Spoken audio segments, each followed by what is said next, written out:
Thomas is a first-time caller out of Los Angeles. Thomas, thank you for calling. You're on the air. Jesse, yes. How you doing? All is well, sir. How are you? I'm doing okay, Jesse, man. Amidst all the stuff going on, man, I'm doing okay, trying to make it. And why you're not doing well? I'm out here in Los Angeles, and I'm black, and when I just came out here to a funeral to bury one of my family members. I went to school upstate California, and whenever I come back home, I just can't believe my eyes. I mean, and when you say you're black, what does that mean? What does that have to do with? What does that mean? It means that when I go home, I barely see any more black people. Oh, because in L.A. Yes. Do you live in South Central L.A.? No, I came from around Compton area. Oh yeah, yeah, you're right. I remember when Compton was predominantly black. It was white and then it was black, and now it's mostly Hispanics. It's barely you're lucky if you see 2 or 3 houses owned by black people. And what's funny, Jesse, is that when you look at these hip hop videos, you'll have these Negroes who are claiming gang culture. We Bloods and all this kind of stuff, Bloods and Crips, and they showing we from Compton. But what's funny is that these same Negroes do not live in Compton, and they're not telling the truth. Yeah. Because when you go back to Compton, there are no more black people. It's all Mexicans, and they've taken it over. They've bought all the businesses. They've bought all the houses. Okay, entire blocks. Yeah. So you won't see any more black people. And I can't stand it anymore. And what really makes me mad is the stupidity of black people. That's what really makes me mad. Hold on, Thomas. Hold on for a minute. Let me take a break. It's so interesting and so true. So when Thomas is saying that he went off to school, he came back to Compton, California, is been taken over by Hispanics. The blacks are gone, and you have these rappers who and others who are pretending that they care about black people, and they don't live in the hood. They live out in the valley or somewhere else, and he's not liking that. Am I right, Thomas? That's exactly right, Jesse. I can't stand it anymore. It has to be called out. Nobody's saying it. Yeah. And what you have this fake fraudulent class of hip hop. They parade around in these neighborhoods on their music videos. Yeah. And they act like they own or they run these neighborhoods. And the truth is they do not. You have the Hispanic gangs who are even running and controlling them. Yeah. You know, and so this is most interesting. And so I've never heard anybody speak on it before, and it's just very sad, man. I can't take it anymore. California is pretty much all gone. Yeah. And I just can't take it anymore. I don't know what to do about it, man. And that you had a guest on your show, I believe about a week ago, who a rather large Hispanic guy who was very sarcastic. Everything you told him was the absolute truth, and he blatantly lied and was very sarcastic in doing so, and that really made me mad because I'm from Los Angeles. Yeah. And so that was on the Farthest State. I forget the guy's name, a Hispanic on the Farthest State. But they don't, and I've been trying to warn black Americans for a long time that these people are coming into the country, they're moving into the hoods, and they don't like black people. They're running them out of their own communities. But you know what's interesting, Thomas, is that black people continue to vote for black politicians just because they're black, knowing that these people don't care about them. People like Maxine Waters and others don't care about them at all. It's just about the vote. But yet they continue to vote for these people. Oh, my God, indeed. And I'll tell you this. I went to a particular church. I'm not going to say the name. Right. When I was a child, and Maxine Waters would come to the church from time to time and sort of galvanize black people. It was most interesting when I was a kid. You know, now that I'm an adult, I can see the manipulation and the seeds that she was planting in to try to get black people to be liberal and all this kind of stuff. And so now because of that liberalism and Maxine Waters and these fake, fraudulent Negroes who do not live in these neighborhoods and come back to these neighborhoods to promote and propagandize to you, or propagate, and then you fall for it, and then you vote for these silly Negroes. Yeah. And then what you do is you sit here, and then everything that they are about, everything that they see is being fed. You're for. You align yourself with. Yeah. Okay? I don't care what Maxine Waters says. Donald Trump is trying to help black people. He's not even focusing on black people, and he's focusing on illegal immigrants. Yeah. And you have black people who are stepping in front of the illegal immigrant and taking the bullet. And it's mind-boggling. And nobody's doing anything about it. Yeah. And it's crazy. Yeah. I don't know what to say. I know so many people that lived in South Central L.A., lived in Compton, Watts area there. They have moved back to the South. They've gone back to Georgia, Alabama. Some have gone to Texas because their lives were threatened there by the illegal aliens, and they couldn't find jobs. It just became a mess for them, man. Yeah, let me say something else. Growing up, before I left high school, graduated, and I went to college, when I was in high school, forget that. Let's go back to elementary school. Now, this is something that I've never heard any black person say. Now, I grew up with these people, and it was just blacks and Mexicans. Okay, now, our neighborhoods were more black at that time. Yes. Now, when there would be boxing matches, okay, now, we have elementary school kids, first and second grade now, Jesse, and we used to fight a lot because I grew up in, quote-unquote, the hood. Yes. Okay, now, so when you would have a boxing match of a black versus a Mexican, if that black dude lost, which was rare, but if that black dude lost to that Mexican, you would have Mexicans at school in elementary the next day. Mexicans are better than blacks. Yeah, we won. This and De La Hoya and Cesar Chavez. And they would do this, and they would parade, and from a small child, I saw that these people had race pride and that they distinguished themselves from blacks. Yeah. And they never used the term black and brown, okay? And so I don't understand the black person that gets in front of the camera and parades for these people who hate him. I was in high school. We had riots, full-on riots of Mexicans versus blacks. Yes. I'm talking about if you were black and you came out your classroom, you were getting bombed on by a Mexican, okay? And they always outnumbered us.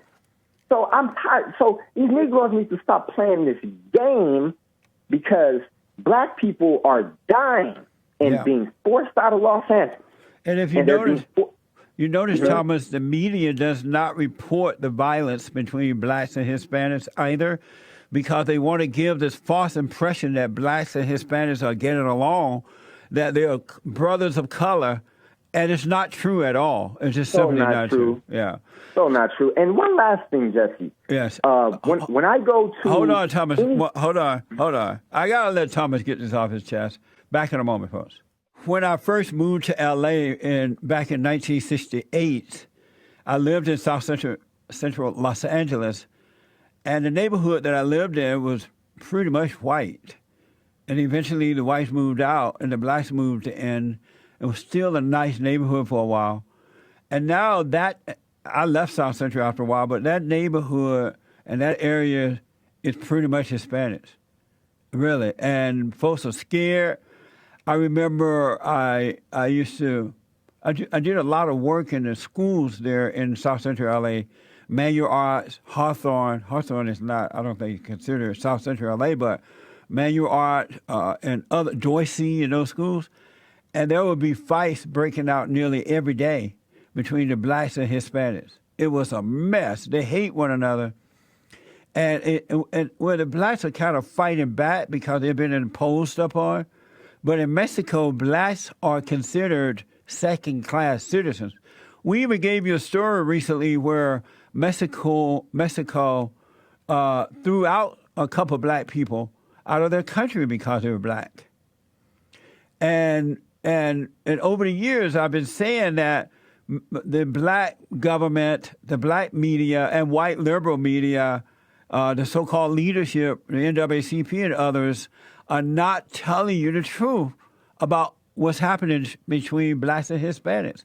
They want to give this false impression that white people are the problem and that black people of color are getting along. And Thomas is a first-time caller out of Los Angeles. He doesn't like it, and I don't blame him. He's telling you, he's giving you inside information of what's been happening in South Central L.A. for a long time. He's absolutely right about it, folks. I witnessed it myself. It is absolutely true. Thomas, go ahead. Finish what you're saying. Yes, Jesse. Just everything that, and I'm glad you lived here in the 60s. Yes. And so you've seen firsthand what the neighborhood did look like. And you're absolutely correct. When my father was a child, growing up in Los Angeles, he told me that at that time there were mainly whites. Yes. And he grew up at a time where whites were moving out because of, black people were moving in. So yes. Then they left and went out to the valley and to the outskirts, And so now what you have is this influx. I mean, the neighborhoods when it was black, the neighborhoods were nice at that time. Yes. Like you said. Right. And through the years with the welfare and all this whole kind of stuff, when men and black women stopped cohabitating and stopped raising children together, that's when the neighborhoods went downhill, Yes, man. sir. Koreans came in, buying up all the liquor stores, buying up all the hair, setting up shop, and it's unbelievable, the stupidity of black people. It's shocking almost. And you're right about the fights in the schools in that area between the blacks and Hispanics. The Hispanics don't like the blacks, and the blacks now don't like the Hispanics. It's a real, real serious mess. Big time, big time. The gang problem is no joke. There are murders of black people's bodies being found in alleyways, behind dumpsters in various places of Los Angeles because they're being murdered by Mexican gangs.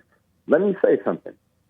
One of the initiation rites of certain gangs in Los Angeles, certain Mexican gangs, are to kill or snipe out a person that they don't know, as to be an unknown. You go and you kill the person. That's an initiation rite, and a lot of times that person that these Mexican gangs have to kill is a black person. Yeah. Okay, and so the news does not report on this kind of stuff, and it's heartbreaking. And it just, some of these politicians that are black, they need to be we need to storm to the Congress, to the Congressional Hall, and we need to grab some of these people and just snatch them out of there, man, and put them on camera.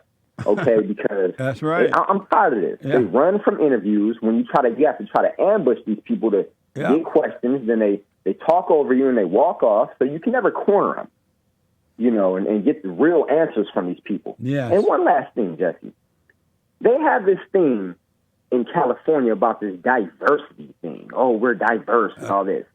And the logical person steps back and says, wait a minute, this is not diversity. This is Mexico. This is what they're doing. They're turning this into Mexico. Any business, pick a business, you go into it in Los Angeles, and you see how much diversity is in there, or you're going to see how much this is Mexico, because every person that works in there will be Hispanic. Yep. Okay? That's right. And so I don't see the diversity there. There are entire schools that are just now all Mexican. There's no diversity there. Black people are in very small numbers in Los Angeles now. And if they don't take heed, I don't know if they can even do anything about it at this point. But I'm telling you, man, black people are selling their houses to these Hispanics. They go into these houses, they fixing them up, and they turning them into Mexico. Okay?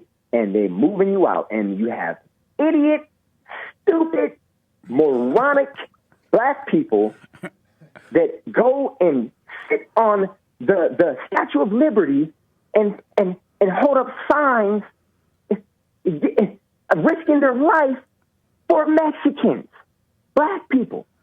Yeah. Mexicans kill on initiation rites in gangs, okay? They kill black people, and you're holding signs to help them come in. Jesse, I don't know what else to do. I don't know what else to do. I understand your frustration, man. I really, really, really understand. And it's just so unfortunate that black people have fallen so far away from God and from what is right that they won't stand up for themselves. They're like puppets on a string. They allow themselves to be controlled, knowing that they're under attack, and they won't do the thing. So it's not going to get better until Black Americans wake up and start standing up for what is right, and vote these people out. And they got to stand up for themselves. Thomas, thank you so much, man. I really, really appreciate your call. Thank you, Jesse. All right, buddy. That's Thomas from Los Angeles, so he knows what he's talking about, folks. It's the truth. I've been saying it for years. Back in a moment. So Thomas spoke of a interview that I did with a guy by the name of Juan Rojas.